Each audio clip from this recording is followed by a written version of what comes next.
الحمد لله الذي هدانا لخير الأديان وما كنا لنهتدي لولا أن هدانا الله وأكمل لنا ديننا وأتم علينا نعمته ورضي لنا الإسلام دينا فلا نعبد ولا نستعين إلا إياه وأشهد أن لا إله إلا الله وحده لا شريك له وأشهد أن سيدنا محمدا عبده ورسوله أرسله بالحق بشيرا ونذيرا. أما بعد، يا أيها الذين آمنوا اتقوا الله حق تقاته ولا تموتن إلا وأنتم مسلمون. يا أيها الناس اتقوا ربكم الذي خلقكم من نفس واحدة وخلق منها زوجها وبث منهما رجالا كثيرا ونساء واتقوا الله الذي تساءلون به والأرحام إن الله كان عليكم رقيبا. يا أيها الذين آمنوا اتقوا الله وقولوا قولا سديدا يصلح لكم أعمالكم ويغفر لكم ذنوبكم ومن يطع الله ورسوله فقد فاز فوزا عظيما.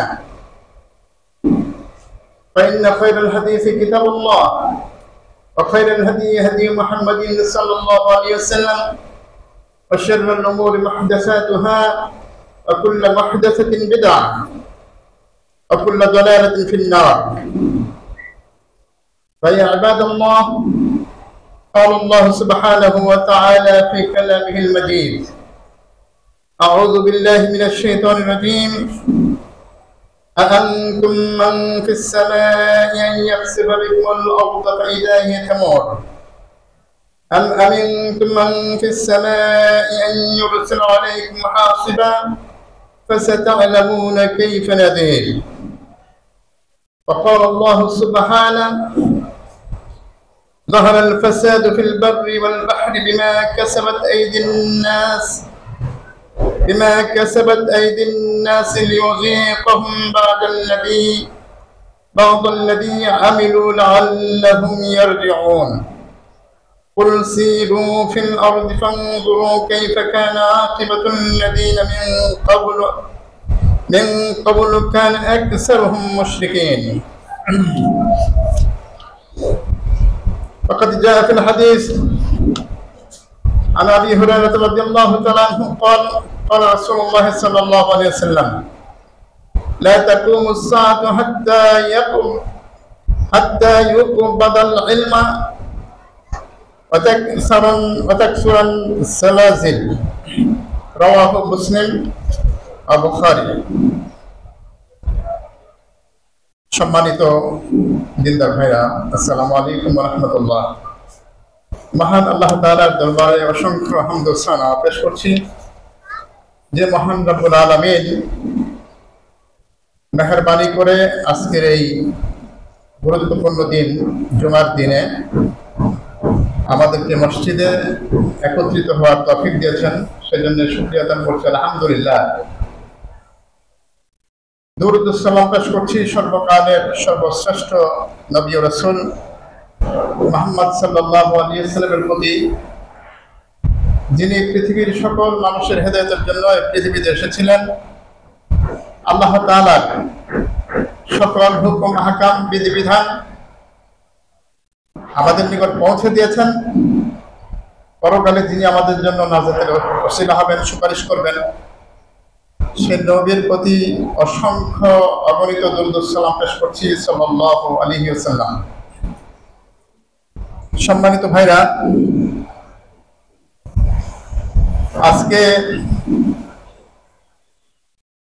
আজকে আমরা জুমার নামাজের জন্য একত্রিত হয়েছি। যদি গত জুমায় আরেকটু বড় ধরনের ভূমিকম্প হয়ে যেত, তাহলে আজকের জুমার নামাজ পড়ার কল্পনাও করতে পারতাম না। আল্লাহ তাআলা মেহেরবানি, আল্লাহ তাআলা আমাদের প্রতি দয়া করেছেন, সেই কারণে আমরা এখনো বেঁচে আছি, জুমার নামাজ পড়ার জন্য মসজিদে আসতে পেরেছি। আপনারা জানেন গত জুমার দিন একটা বড় ধরনের ভূমিকম্প হয়েছে। সেই ভূমিকম্পে 10 জন মারাও গেছে। সেই 10 জনের মধ্যে তো আমরাও থাকতে পারতাম না, আল্লাহ মেহরবানি করেছেন। এবং শত শত লোক আহত হয়েছে, অনেক বিল্ডিং ফাটল ধরেছে, কোনোটা ধসে পড়েছে। আরেকটু আগালে আরো মারাত্মক ধ্বংসলীলা দেখা যেত। এই যে প্রাকৃতিক দুর্যোগ এরকম মাঝে মাঝে আসে, বিভিন্ন দেশে বিভিন্ন সময়ে এগুলো আসে। কেন আসে? প্রাকৃতিক এক দুর্যোগের অবশ্যই কারণ রয়েছে।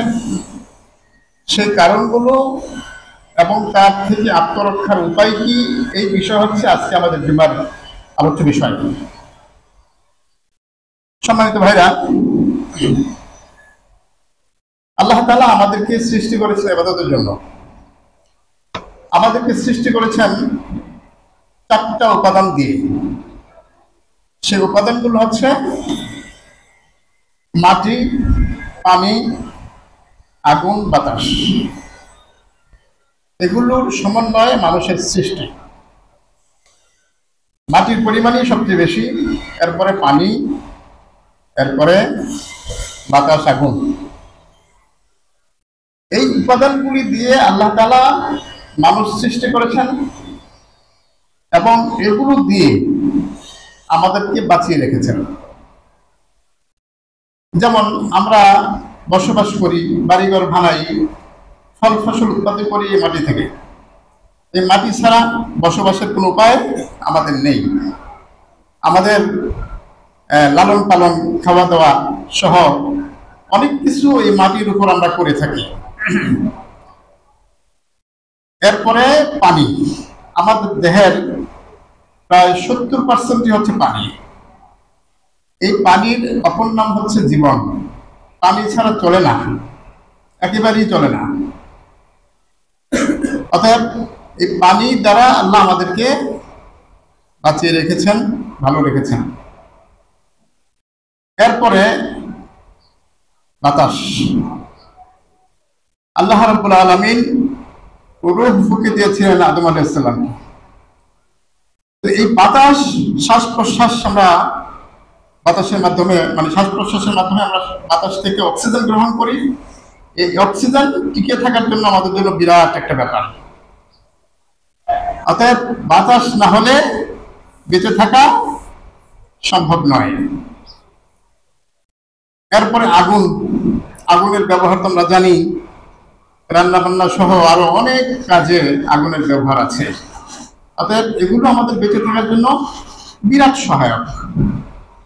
তাহলে যে জিনিস দ্বারা, যে বস্তু দ্বারা আল্লাহ আমাদেরকে সৃষ্টি করেছেন, সেই বস্তু দ্বারা আমাদেরকে রিজিক দিচ্ছেন, সেই বস্তু দ্বারাই আমাদেরকে শাস্তি দিবেন যদি আমরা আল্লাহর নাফরমানি করি, আল্লাহ তাআলার হুকুম হাকাম যদি না মানি, যদি বেপরোয়াভাবে জীবনযাপন করি, পাপাচার করি, তাহলে তিনি আমাদেরকে শাস্তি করবেন এগুলি দিয়েই। আমরা তো গত জুমায় দেখেছি ভূমিকম্প। এর আগেও অনেক ভূমিকম্প হয়ে গেছে। অনেক জাতিকে আল্লাহ তাআলা বিভিন্ন আযাব গজব দিয়ে ধ্বংস করে দিয়েছেন। এই ইতিহাস কোরআনে আছে। তাহলে এই মাটি দ্বারা আমাদেরকে আল্লাহ সাহায্য করতে পারেন। বাতাস, পানি।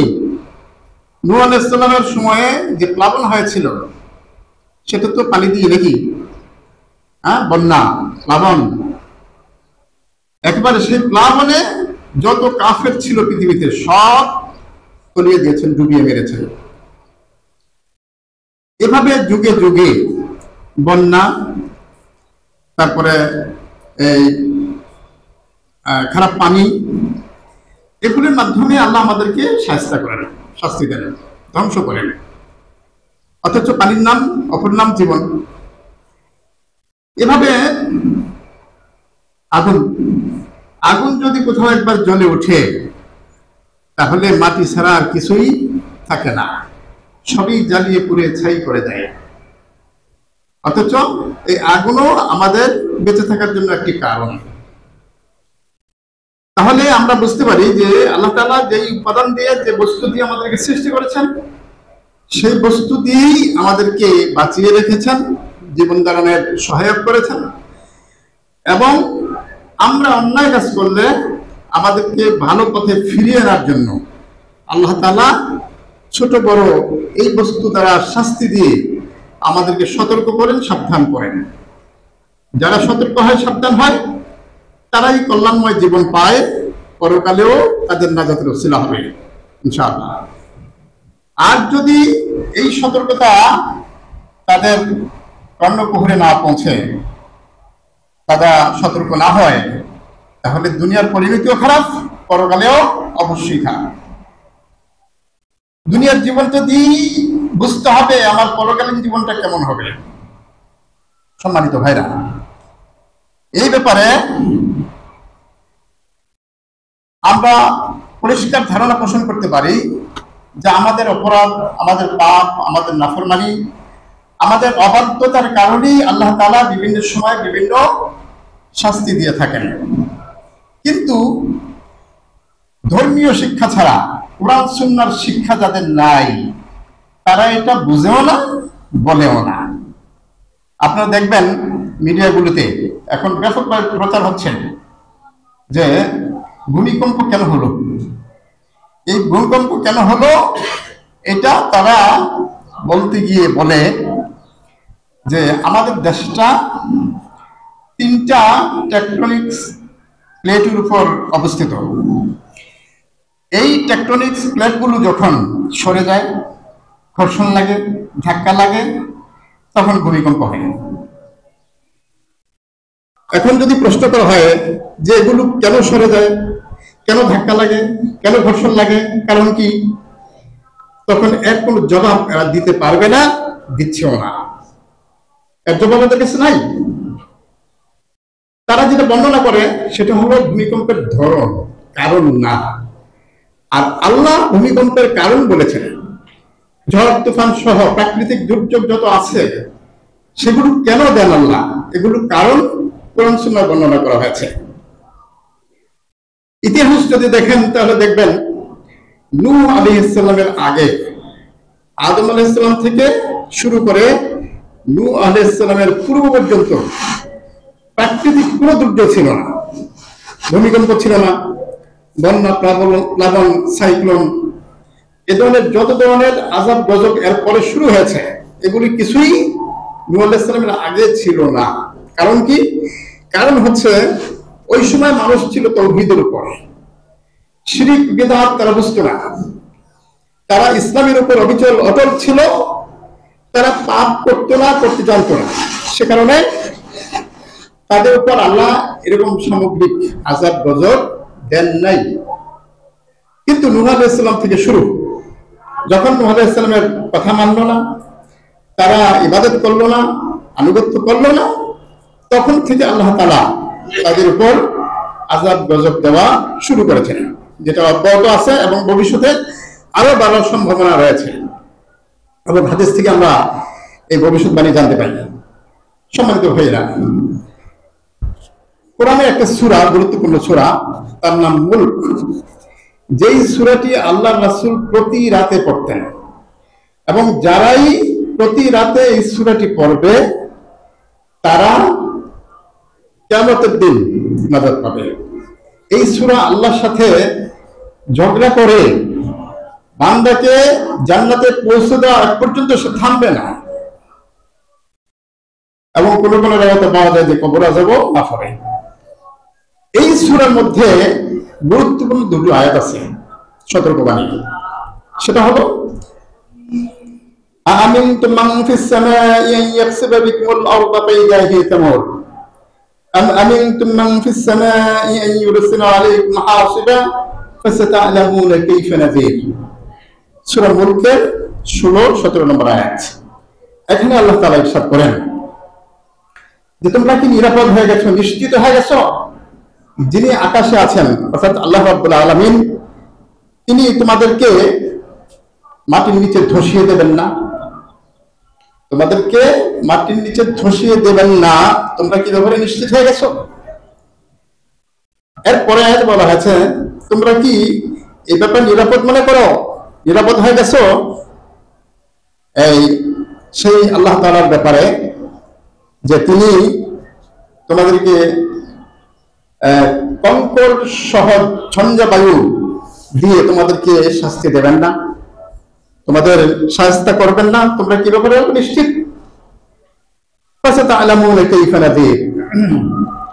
তোমরা শীঘ্রই বুঝতে পারবে, জানতে পারবে যে আমার সতর্কবাণী কেমন ছিল, কত গুরুত্বপূর্ণ সতর্কবাণী ছিল আমার পক্ষ থেকে, এটা তোমরা শীঘ্রই জানতে পারবে, টের পাবে। তো আমরা টের পাই, যখন যখন ঘটে তখন টের পাই, এরপরে আমরা ভুলে যাই, সবকিছু ভুলে যাই। মানুষ মারা গেল প্রথম কয়েকদিন কান্নাকাটি করে, এরপর স্বাভাবিক হয়ে যায় এবং সে মনেও করে না যে কোনোদিন সে মরবে।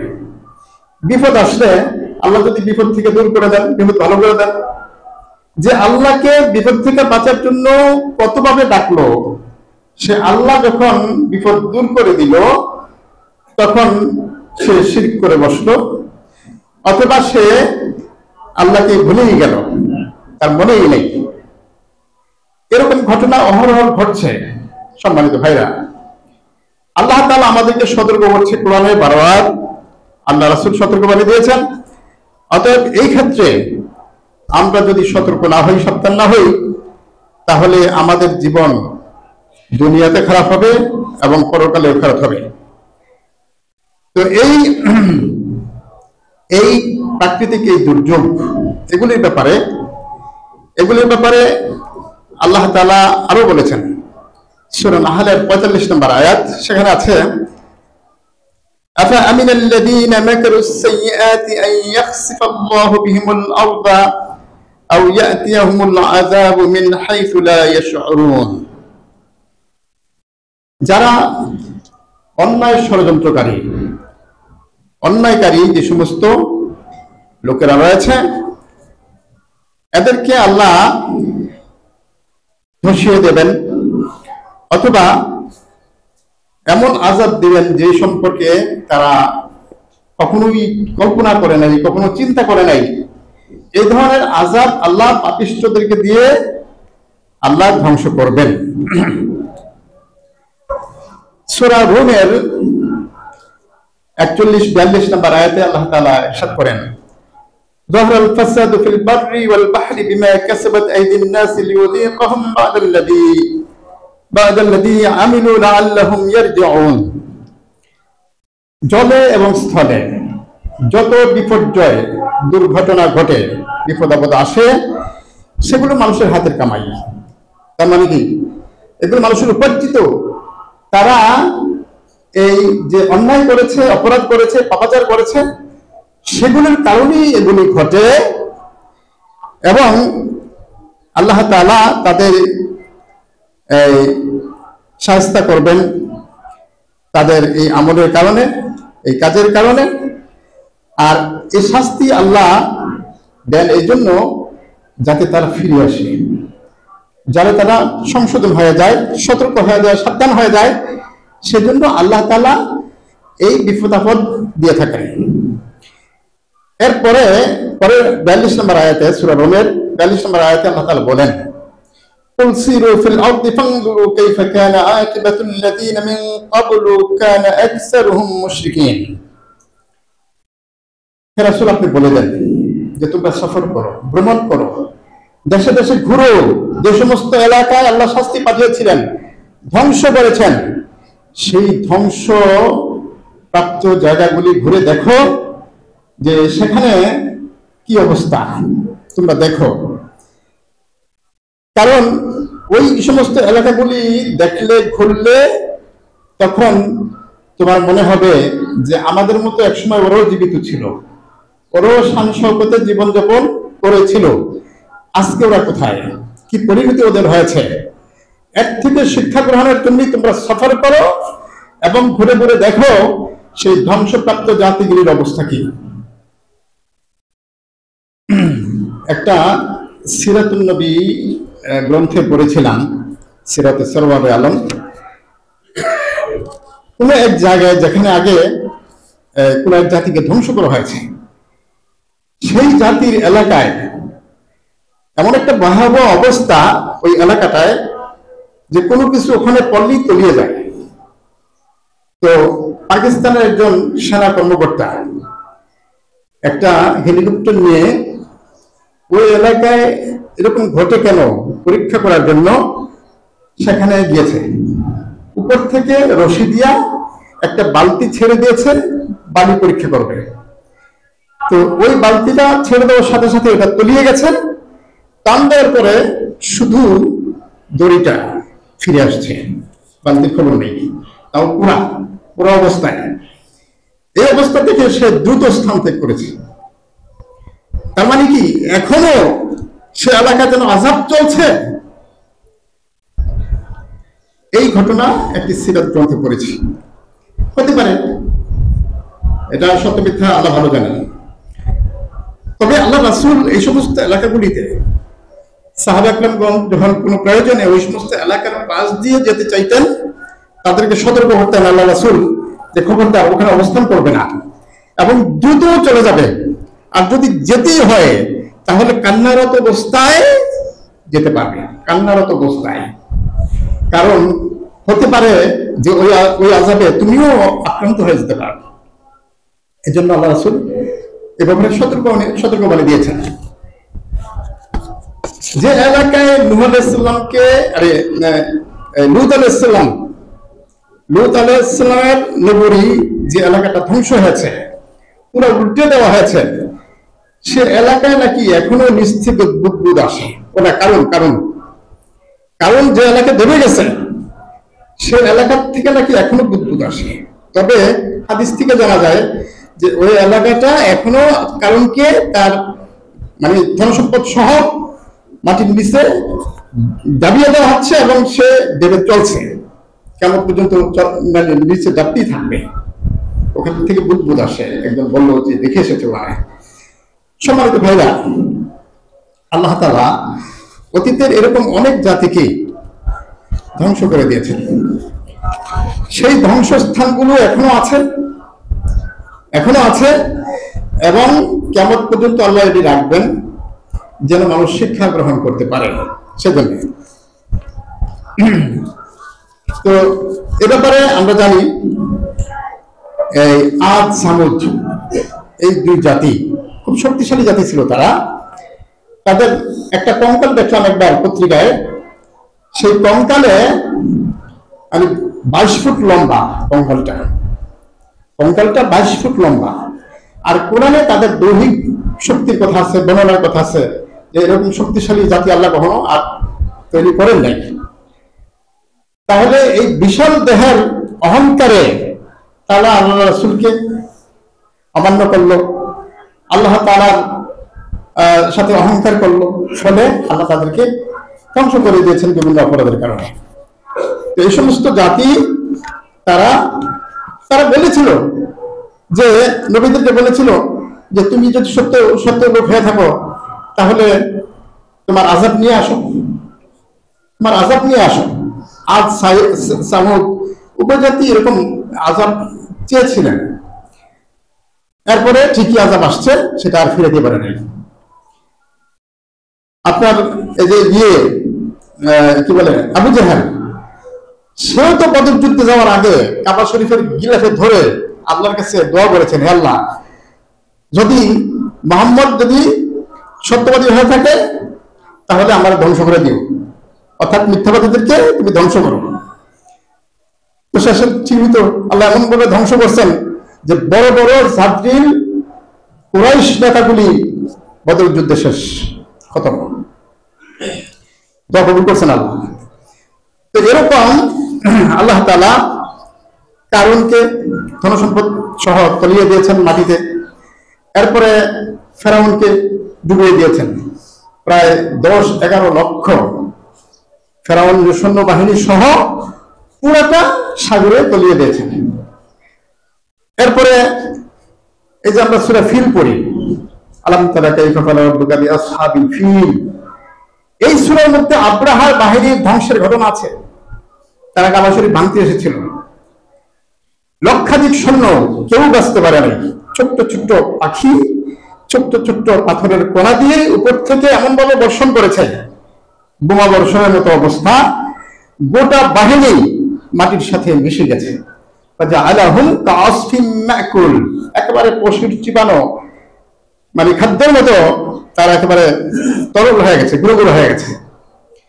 এইভাবে আল্লাহ তাআলা রাসূল সাল্লাল্লাহু আলাইহি ওয়াসাল্লামের জন্মের মাত্র 50 দিন আগে বা ওই বছরই এই ঘটনা ঘটিয়ে দেওয়ার পরে ওরা 10 বছর পর্যন্ত মূর্তি পূজা করে নাই। কাবা শরীফে সেই মূর্তিগুলো ছিল, সেই মূর্তিগুলো পূজা তারা করতো, কিন্তু এই মূর্তিগুলি কেউ এই আব্রাহাম বাদশাহের মোকাবেলা করতে পারে নাই, করে নেই। এই দুঃখে ওই কাফের মুশরিকরা 10 বছর আর পূজাই করেনি।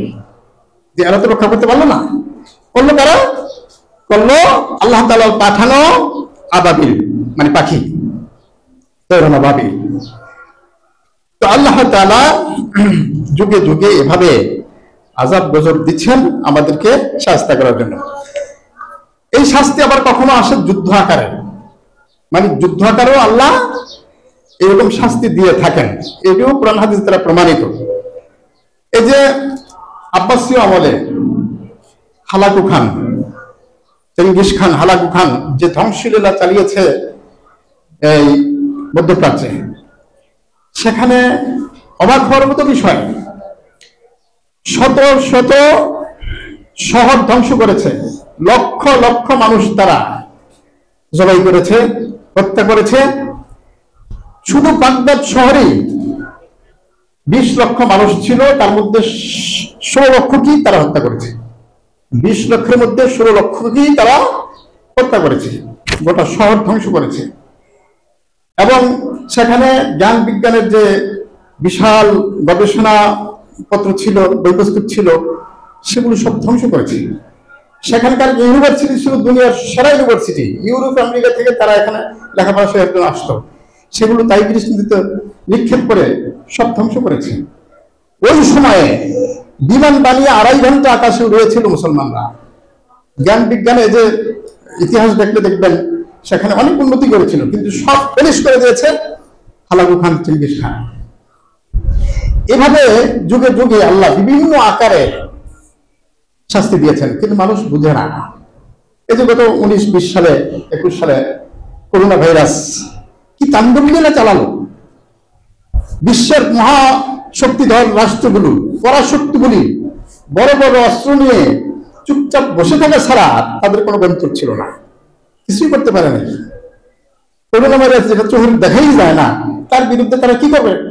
কিছুই করতে পারলো না, শুধু মরল। আমরা দেখেছি যে সমস্ত দেশে 2টা অত্যাচার বেশি হয়েছে, একটা হলো জুলুম নির্যাতন, আর একটা হলো অশ্লীলতা বেহায়াপনা।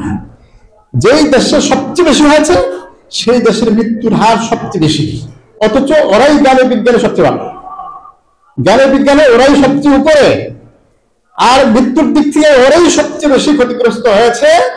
কারণ ওরা জুলুম করেছে। ধরেন আমেরিকা ছিল ফার্স্ট, আমেরিকা কত বড় দেশ, মুসলিম দেশ ধ্বংস করেছে, আর অশ্লীলতার দিক থেকে ওটা ফার্স্ট। এভাবে যেই দেশ ক্রমান্বয়ে জুলুম, অত্যাচার আর অশ্লীলতা বেহায়াপনা জেনারেল বিচারে অগ্রগামী ছিল, তাদের ধ্বংসলীলা ছিল অগ্রগামী। আর যেটা এরপরে ঠিক ওইভাবেই হয়েছে। ভারতের পেটের মধ্যে আমাদের করোনা কজন মারা গেছে? হাতে গোনা কিছু। আর ওরা তো 3 পাশই আছে। ওরা তো দ্বিতীয় পর্যায়ে একটা সময় ছিল, বা দ্বিতীয় বা তৃতীয়। ফার্স্ট ছিল আমেরিকা, আর দ্বিতীয় তৃতীয় পর্যায়ে ছিল ভারত। এটা কেন?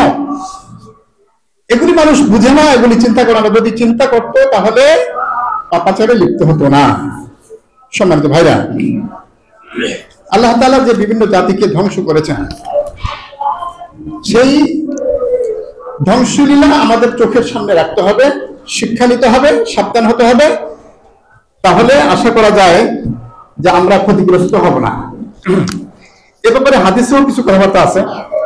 রাসূলুল্লাহ সাল্লাল্লাহু আলাইহি ওয়াসাল্লাম বলেছেন, লা তাকুমুস সাআতু হাত্তা ইউকবাদা ইলমু ওয়া তাকসুরাল জালাজিল। মুসলিম শরীফ। রাসূলুল্লাহ সাল্লাল্লাহু আলাইহি ওয়াসাল্লাম বলেছেন, কিয়ামত হবে না ততক্ষণ পর্যন্ত যতক্ষণ না ইলম উঠে নেওয়া হবে এবং ব্যাপকভাবে ভূমিকম্প হবে। ব্যাপকভাবে ভূমিকম্প। এই তো গত শুক্রবার থেকে এই শুক্রবার পর্যন্ত এই এক সপ্তাহে প্রায় 4-5 বার ভূমিকম্প হয়েছে। মানে প্রথমটা তো গত শুক্রবারে হলো, এর পরের 2 দিনে 3 বার। মানে এই গতকাল হয়েছে, গতকাল সন্ধ্যায়, আপনারা টের পাইছেন কি জানি না, গতকাল বিকালেও 4টার পরে হয়েছে। এগুলি কিসের বার্তা দিচ্ছে? এগুলো বিজ্ঞান তো বলে, বৈজ্ঞানিকরা এখন বলে যে ছোট ছোট ভূমিকম্প হচ্ছে বড় ভূমিকম্পের আভাস, সতর্কতা, সাবধান হও, তাহলে আস্তে আস্তে বড়টা। অতএব এই সতর্কবাণী আমাদের খেয়াল রাখতে হবে। আল্লাহ রাসূল ভবিষ্যৎবাণী করেছেন। এরপরে তিনি তিরমিজি শরীফের 2153 নম্বর হাদিসে বলেছেন, ইয়াকুনু ফি উম্মতি খাসাফুন ওয়া মাসখুন ওয়া কাযফুন যালিকা ফিল মুকাদ্দিবিনা বিল কদর। তাকদীর অস্বীকারী যারা, তাকদীরে বিশ্বাস করে না, ভাগ্যে বিশ্বাস করে না, এমন ব্যক্তিদের উপর আল্লাহ ভূমিধস, ভূমিকম্প, ভূমিধস, এরপরে আকার বিকৃতি এবং পাথর বর্ষণ, এই ধরনের আযাব আল্লাহ নাযিল করবেন যারা তাকদীরে বিশ্বাস করে না। যারা কলেজ ইউনিভার্সিটিতে পড়ে, তাকদীরের কোনো সাবজেক্ট আছে, চ্যাপ্টার আছে? নাই। আমি তো বলি যে যারা কলেজ ইউনিভার্সিটিতে পড়ে তারা এমন একটা সিলেবাস পড়ে যে সিলেবাসে 0 থেকে মাস্টার্স পর্যন্ত পড়লেও 2 রাকাত নামাজ সহি করে পড়ার কোনো শিক্ষা নাই, কোনো সিলেবাসে নাই। তাহলে কি শেখায়? কি শেখায়?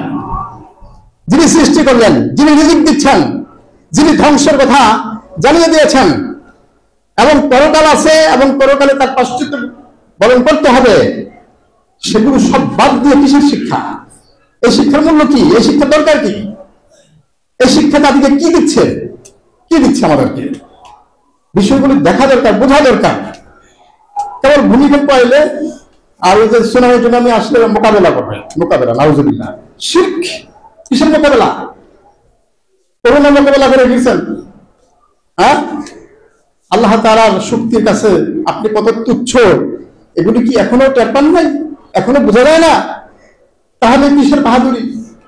কিছু অর্থ সম্পদ আপনার হয়েছে, এই তো এগুলি কে দিচ্ছে? আল্লাহ দিয়েছেন। কারণ আল্লাহ কেন ধ্বংস করলেন? তারা বলা হয়েছিল যে তোমার প্রতি যে আল্লাহ দয়া করলেন, তোমার যে ধনসম্পদ দিলেন, তুমি এখান থেকে মানুষের জন্য খরচ করো, মানুষের জন্য খরচ করো। হ্যাঁ, কয় না, আমি তো আমার যে যোগ্যতা বলে আমি অর্জন করেছি। সে অহংকার করে বলে যে আমার যোগ্যতার বলে অর্জন করেছি। আর তুমি যোগ্যতা হইল কি? তোমার সৃষ্টি করছে কে? তোমার যদি আল্লাহ পাগল বানিয়ে দিত তখন তোমার যোগ্যতা কই? তোমার যে ব্রেন দিয়ে তুমি চিন্তা করছো, ব্রেন কে দিয়েছে? কিসের তোমার যোগ্যতা? এরপরে কি হলো দশা? কিছু দিলে তুমিও ব্যস্ত, মানুষও ব্যস্ত, সবাই ব্যস্ত। আর দিলে না, কৃপণতা করলা, অহংকার দেখাইলা, পরিণতিটা কি হলো? ভবিষ্যৎ সামনে রয়েছেই। সময় ভাইরা, এগুলি থেকেই শিক্ষা নিতে না পারলে আমরা বিপদে পড়ব। তাহলে তাকদীর বিশ্বাস যাতে নাই, যারা মনে করে যে আমি চেষ্টা করবো, আমি সম্পদ অর্জন করতে পারবো, কিসের তাকদীর, কিসের ভাগ্য? এই ভাগ্য যারা বিশ্বাস করে না তাদেরকে এই গজবে পাবে। ভূমিধস, ভূমিকম্প এবং আকার বিকৃতি হওয়া, শুকর এবং বানরে পরিণত হয়ে যাওয়া, এগুলি অতীত হয়েছে, ভবিষ্যৎ হবে, আল্লাহ রাসূল বলেছেন। অতএব এই সমস্ত অপরাধ থেকে সাবধান। তাকদীরে যদি কেউ বিশ্বাস করে, কেমনি বুঝবেন? যে ব্যক্তি বিপদ আসলে, যত বড় বিপদ আসুক, সে নার্ভাস হয় না, সে ভেঙে পড়ে না, সে হতাশাগ্রস্ত হয় না, এবং ভালো কিছু অর্জন করলে, ভালো কিছু পাইলে সে আনন্দে আত্মহারা হয়ে যায় না। এই ব্যক্তি তাকদীরে বিশ্বাস করে। কারণ সে জানে যে আমার জীবনে যা কিছু ঘটছে, ঘটবে, এগুলো পূর্ব লিখিত। কত পূর্ব লিখিত? আসমান জমিন সৃষ্টির 50,000 বছর আগে আল্লাহ এই গোটা সৃষ্টির তাকদীর নির্ধারণ করেছেন। শুধু মানুষের না, গোটা সৃষ্টির তাকদীর কিয়ামত পর্যন্ত যা হবে এবং এর পরেও যা কিছু হবে সবকিছু লিপিবদ্ধ করা হয়েছে আসমান জমিন সৃষ্টির 50,000 বছর আগে। সেই লেখা হুবহু কার্যকর হবে এবং এর ব্যতিক্রম হবে না। তবে দোয়ার মাধ্যমে আল্লাহ একদিন পরিবর্তন করেন, এই কথাও হাদিসে এসেছে। আমার ভাগ্যে আছে একটা বিপদ, আমি আল্লাহর কাছে দোয়া করলাম, আল্লাহ বিপদ থেকে বাঁচাও, আল্লাহ এটাকে মাইনাস করে দেবেন, হ্যাঁ, আল্লাহ বাঁচিয়ে দেবেন, এটা হবে না। কিন্তু আল্লাহ ছাড়া তাকদীর পরিবর্তন আর কেউ নাই। এই জন্য বেশি বেশি আল্লাহর কাছে দোয়া করতে হবে।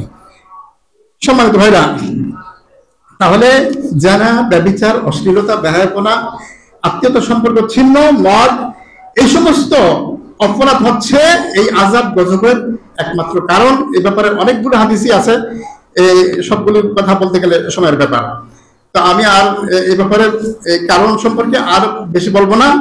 শুধু এতটুকুই জেনে রাখুন যে বড় বড় যত পাপ আছে, এই পাপগুলো হচ্ছে এই আযাব গজবের কারণ। এই আযাব গজব থেকে যদি আমরা বাঁচতে চাই, আত্মরক্ষা করতে চাই, তাহলে আমাদেরকে এগুলি আগে ছাড়তে হবে, এই অপরাধগুলি ছাড়তে হবে। এরপরে যে সমস্ত অপরাধ করে ফেলেছি এগুলোর জন্য কি করতে হবে? তওবা করতে হবে, ক্ষমা চাইতে হবে আল্লাহর কাছে। এই অপরাধের জন্য বর্তমানে যারা উচ্চ শিক্ষিত, তারপরে ভূমিকম্পের উপরে অভিজ্ঞ, তারা সতর্কতার জন্য কি বলছে জানেন? তারা বলে ওই ভূমিকম্প যখন, মানে পূর্বাভাস তো কোনো সম্ভাবনা নাই, 1 মিনিট আগে বলার কোনো সুযোগ নাই, আল্লাহ এই সুযোগ দেন না এখনো পর্যন্ত কাউকে, যে ভূমিকম্প আসার 1 মিনিট আগে জানতে পারবে। এটুকু জ্ঞান আল্লাহ মানুষকে এখনো দেন নাই। তাহলে বিষয়টা কত নাজুক, কত গুরুত্বপূর্ণ। 1 মুহূর্ত আগে আমি জানতে পারতেছি না মার্কেটে ভূমিকম্প হতে যাচ্ছে, জানতে পারছি না। তাহলে এমন একটা সময়ে এই ভূমিকম্প থেকে বাঁচাতে হলে, পরিবারকে বাঁচাতে হলে, সম্পদ বাঁচাতে হলে আল্লাহ তাআলা একটা প্রেসক্রিপশন দিয়েছেন। ডাক্তাররা যেমন প্রেসক্রিপশন দেয় না, রোগ হইলে রোগ সারার জন্য, তো বিপদ থেকে বাঁচার জন্য আল্লাহ তাআলা যে প্রেসক্রিপশন দিয়েছেন এগুলি কোরআন হাদিসে আছে। আমি সংক্ষেপে বলবো। 1 নম্বর হচ্ছে আল্লাহ তাআলা বলেছেন, ওয়া কানা আল্লাহু মুআযযিবাহুম ওয়া হুম ইস্তাগফিরুন, সূরা আনফাল 33 নম্বর আয়াত। সেখানে বলেছেন যে আল্লাহ তাআলা এরকম নন যে তোমরা ইস্তিগফার, ক্ষমা প্রার্থনা করতে থাকবে আর আল্লাহ তোমাদের উপর আযাব দিবেন, এটা আল্লাহ এরকম না।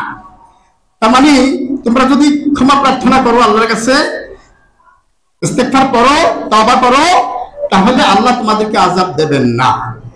তাহলে আযাব থেকে বাঁচার 1 নাম্বার মেডিসিন হচ্ছে ইস্তিগফার করা, বেশি বেশি তওবা করা।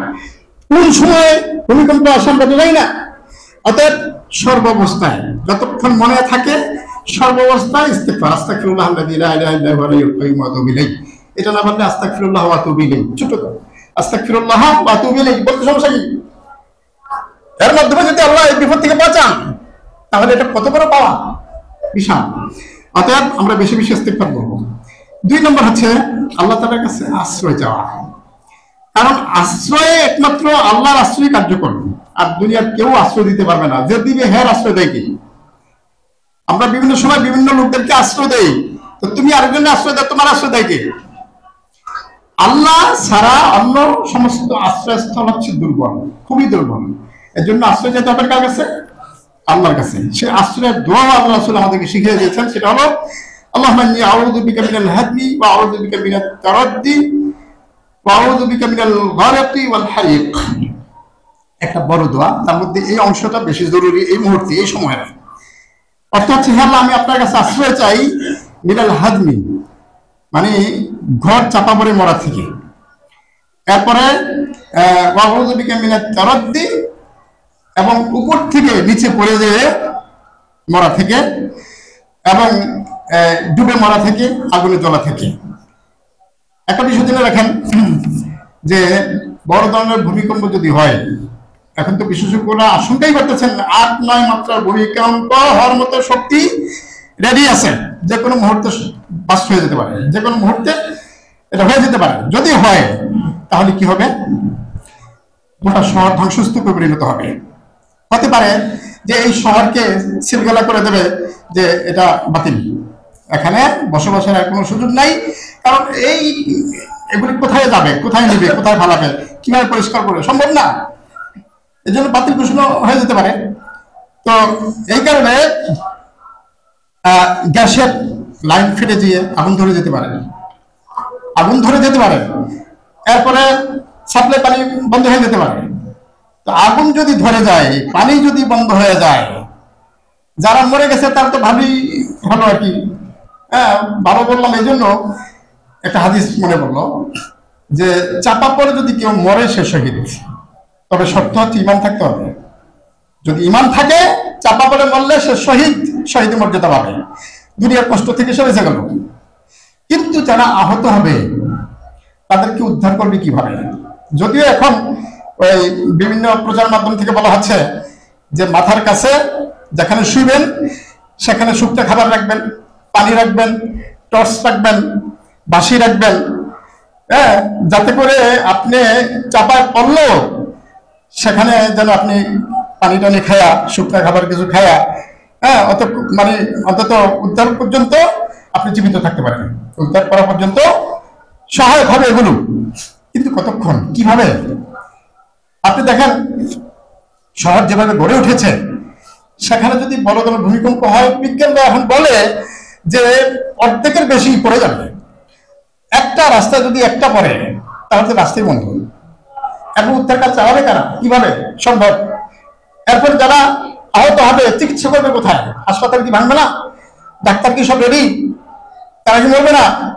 তাহলে কি অবস্থা হবে? এই দুর্ভোগের শেষ নেই। যারা জীবিত তারা ধুকে ধুকে মরবে। তো এই অবস্থা থেকে আল্লাহর কাছে আশ্রয় চাইতে হবে, যারা আল্লাহ আমাদেরকে এই বিপদে না ফেলে। এই দোয়াটা এখন বেশি করে পড়তে হবে, বেশি করে পড়বেন।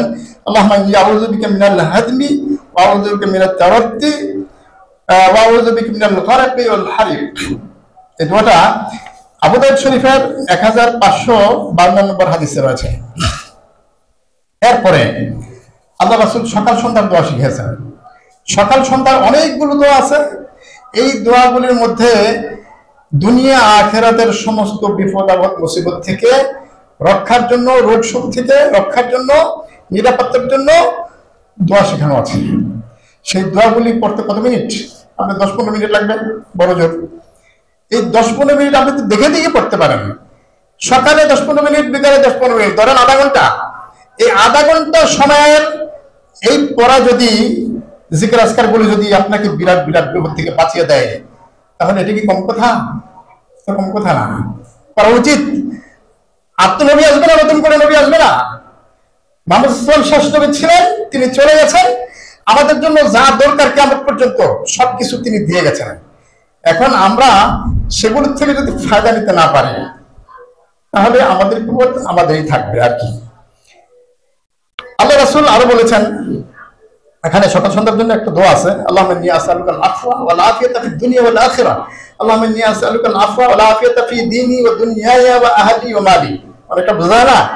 তাহলে আমি আশ্রয় চাচ্ছি তোমার কাছে চাচ্ছি ক্ষমা এবং নিরাপত্তা, দুনিয়া আখিরাতের ক্ষমা, নিরাপত্তা। আরো চাচ্ছি আমার পরিবারের নিরাপত্তা, আমার মালের নিরাপত্তা, এগুলো নিরাপত্তা চাচ্ছি। এরপরে আল্লাহুম্মা হাফিজনি মিন বাইনি ইয়াদাইয়া মিন খালফি ওয়া আন ইয়ামিনি ওয়া আন শিমালি ওয়া মিন ফাওকি ওয়া আউযু বিআযামাতিকা আন উগতালা মিন তাহতি। হে আল্লাহ, তুমি আমাকে হেফাজত করো, আমার ডান থেকে, বাম থেকে, সামনে থেকে, পিছন থেকে, উপর থেকে, নিচ থেকে যত বিপদ আপদ আসে সব বিপদ আপদ থেকে তুমি আমাকে রক্ষা করো। এরপরে যে ওয়া আউযু বিআযামাতিকা আন উগতালা মিন তাহতি, লাস্টের যে শব্দটা, আমি তোমার কাছে আশ্রয় চাই যে এই ভূমিধস এগুলোর মাধ্যমে নিচ থেকে যত আযাব আসে সেই আযাব থেকে আত্মরক্ষার জন্য আমি তোমার কাছে আশ্রয় চাই, বাঁচানোর জন্য আশ্রয় চাই। তাহলে আল্লাহর কাছে আশ্রয় চাইলে তো আল্লাহ অবশ্যই আশ্রয় দেওয়ার জন্য প্রস্তুত। কিন্তু আল্লাহর কাছে না চাইয়া আমরা দুনিয়ার যত কারিকুলাম, যত বিভিন্ন মানে উপাদান গ্রহণ করি না কেন, আল্লাহ আমাদের না বাঁচাইলে কেউ বাঁচাতে পারবে না। আরো একটি দোয়া, সেটা হলো ইস্তিগফার, সাইয়্যিদুল ইস্তিগফার। কেউ যদি সকাল সন্ধ্যায় 2 বার সাইয়্যিদুল ইস্তিগফার পড়ে, আল্লাহ রাসূল বলেছেন সে জান্নাতি হয়ে যাবে যদি এই সময়ের মধ্যে মারা যায়। মানে 24 ঘন্টার মধ্যে যখনই সে মারা যাবে জান্নাতি হবে যদি সাইয়্যিদুল ইস্তিগফার সকালে একবার সন্ধ্যায় একবার পড়ে। তাহলে ভূমিকম্পের আমার কোনো ভয় আছে? ভূমিকম্পের ভয় তো নাই। আমি বললে যদি জান্নাতে যাই তাহলে আমার ভয় কিসের? ভয় নাই। এই জন্য সাইয়্যিদুল ইস্তিগফার এটা পড়বেন সকাল সন্ধ্যা। এরপরে মৃত্যুর আগে মানুষের জীবনের শেষ সময়ে 3টা আমল একটা হাদিসে বলা হয়েছে। যদি সওয়াবের আশায় কোনো মিসকিনকে খাবার দেয়, অথবা ওই দিন রোজা রাখে, রোজা অবস্থা মারা যায়, অথবা মৃত্যুর আগে লা ইলাহা ইল্লাল্লাহ পড়তে থাকে, তাহলে সে জান্নাতে যাবে। 3টা কথা, মিসকিনকে খাবার দেওয়া, আর রোজা অবস্থা থাকা, আর লা ইলাহা ইল্লাল্লাহ বলা একেবারে শেষ মৃত্যু পর্যন্ত। এই সময়ে এই 3টা কাজ করা অন্তত সবচেয়ে সহজ হয়েছে লা ইলাহা ইল্লাল্লাহ পড়তে পারা। তো এটা কি আমরা পারবো না? অভ্যস্ত হতে হবে, চেষ্টা করতে হবে সম্মানিত ভাইরা। তাহলে এইটাও এই ভূমিকম্প বা এই বিপদ আপদ থেকে আত্মরক্ষার একটা অবলম্বন। এরপরে সৎ কাজ করা অবস্থায়, নেক কাজ করা অবস্থায়, সংশোধন হওয়ার পর্যায়ে আল্লাহ তাআলা বিপদ দেবেন না, আল্লাহ তো শর্ত মেরে ফেলবেন না, কিছু তো বাঁচবে। সেই সতর্কবান কারা? যারা সৎ কাজ করে, গুনার কাছ থেকে বিরত থাকে, আল্লাহর কাছে তওবা করে, আল্লাহর কাছে সংশোধন হতে চায়, সংশোধন হয়, এদেরকে আল্লাহ রক্ষা করবেন। কিভাবে রক্ষা করবেন আল্লাহ ভালো জানেন। অতএব আমাদেরকে এই পন্থা অবলম্বন করতে হবে। এরপরে গোপনে যদি কেউ দান সদকা করে, গোপনে দান, রবের ক্রোধ থেকে আল্লাহ তাকে দূরে রাখবেন, মানে রবের ক্রোধ দূর করে দেবে সেই দান। আত্মীয়তা সম্পর্ক অক্ষুণ্ণ রাখবে, আয়ু বৃদ্ধি পাবে, আর খারাপ বৃদ্ধি থেকে আল্লাহ রক্ষা করবেন গোপনে দান করার এত সব। এরপরে ভূমিকম্প দিনে না হয় রাতও তো হতে পারে, এবং অধিকাংশ ভূমিকম্প নাকি রাতেই হয়। এ পর্যন্ত জানা গেল অধিকাংশ ভূমিকম্প রাতে হয়। রাতে আমরা ঘুমাই, ওই সময় যদি হয় তাহলে বাঁচার উপায় কি? আল্লাহ রাসূল এটারও সমাধান দিয়েছেন। সমাধান দিয়েছেন এভাবে যে তোমরা যদি রাতে ঘুমানোর সময় ওযু করে ডান কাতে শুয়ে একটা দোয়া করো, আল্লাহুম্মা আসলামতু নাফসি ইলাইক ওয়া ওয়াজ্জাহতু ওয়াজহি ইলাইক ওয়া ফাওয়াদতু আমরি ইলাইক ওয়া আলজাতু যহরি ইলাইক রাগবাতান ওয়া হাবাতান ইলাইক লা মালজা ওয়া লা মানজা মিনকা ইল্লা ইলাইক। এই দোয়াটা যদি তোমরা করো আর রাতে যদি মৃত্যু হয় তাহলে ইসলামের উপর তোমার মৃত্যু হবে। এখন আমরা তো জানি না, এমন বহু মানুষই তো অতীতে চলে গেছে যারা শুয়ে রয়েছে, পরের দিনে সূর্যোদয় সে দেখতে পায় নাই, আর সে জাগতে পারে নাই। এটাই ছিল তার জীবনের শেষ ঘুম। আমার তো যেরকম হবে না কোনো নিশ্চয়তা আছে।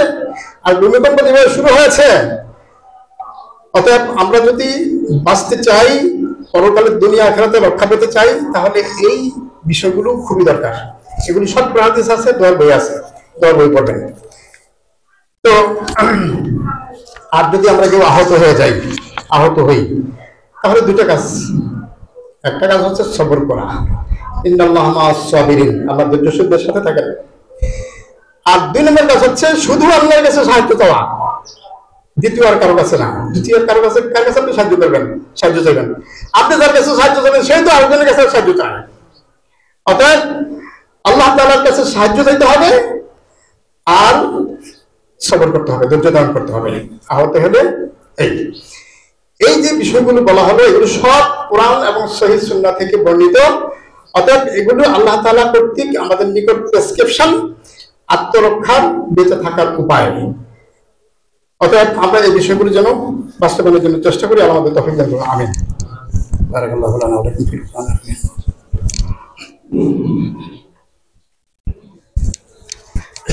الحمد لله نحمده ونستعينه ونستغفره ونؤمن به ونتوكل عليه ونعوذ بالله من شرور أنفسنا ومن سيئات أعمالنا من يهده الله فلا مضل له ومن يضلل فلا هادي له ونشهد أن سيدنا محمدا عبده ورسوله أرسله بالحق بشيرا ونذيرا.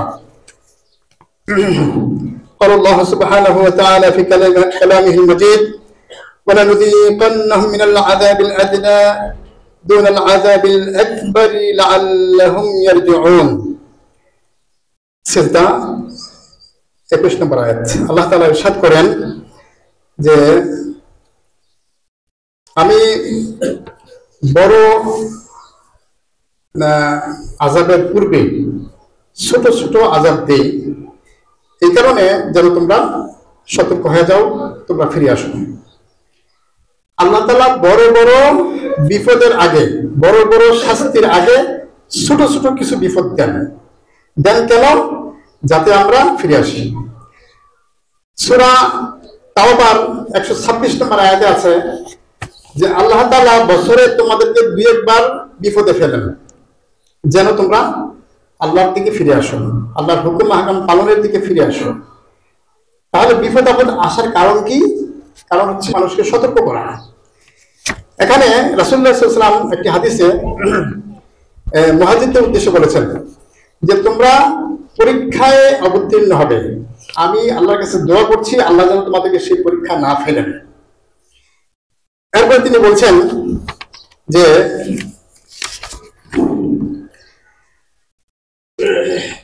কোন জাতির মধ্যে যদি অশ্লীলতা ছড়িয়ে পড়ে তাহলে সেই জাতির মধ্যে আল্লাহ প্লেগ, মহামারী এবং এমন নতুন নতুন রোগ সৃষ্টি করে দেবেন যেগুলো কেউ শুনেও নাই, দেখেও নাই। এমন রোগ আল্লাহ সৃষ্টি করে দিবেন যদি তোমরা অশ্লীলতা, বেহায়াপনা বেশি ছড়িয়ে যায় সমাজে।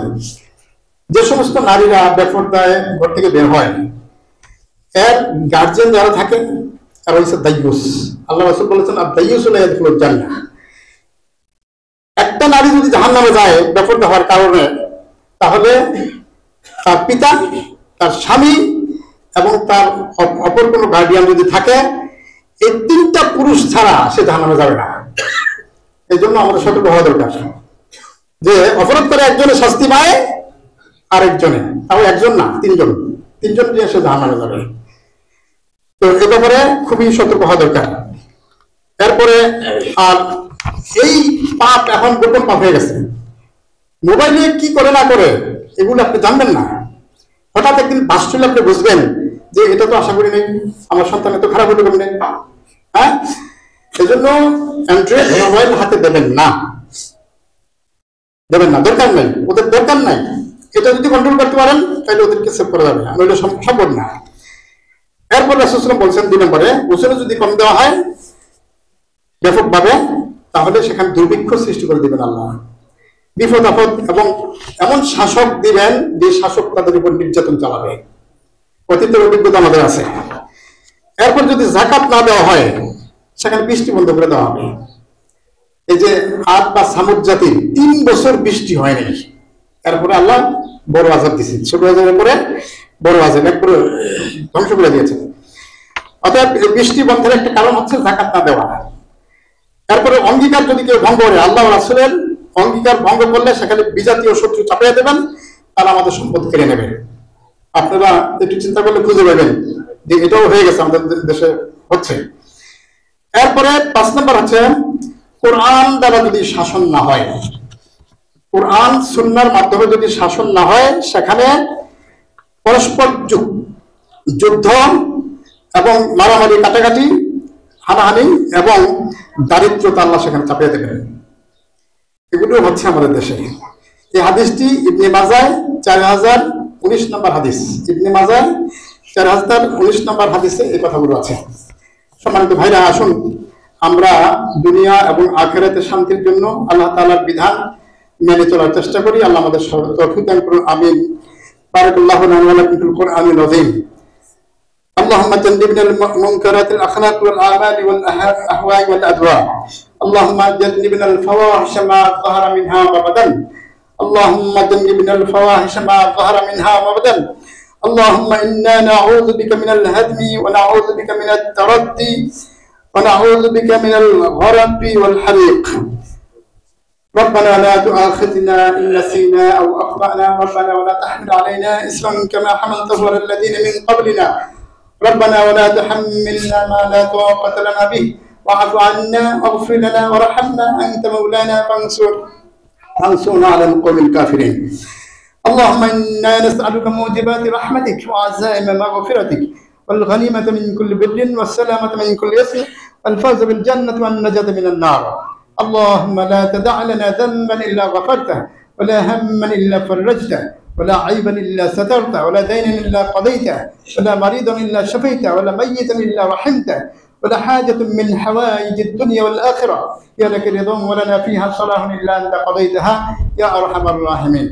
اللهم إنا نسألك الجنة ونعوذ بك من النار. اللهم إنا نسألك الجنة ونعوذ بك من النار. اللهم إنا نسألك يا الله اللهم ربنا آتنا في الدنيا حسنة وفي الآخرة حسنة وقنا عذاب النار يا حي يا قيوم يا ذا الجلال والإكرام. سبحانك اللهم وبحمدك أشهد أن لا إله إلا أنت أستغفرك وأتوب إليك. قوموا للصلاة.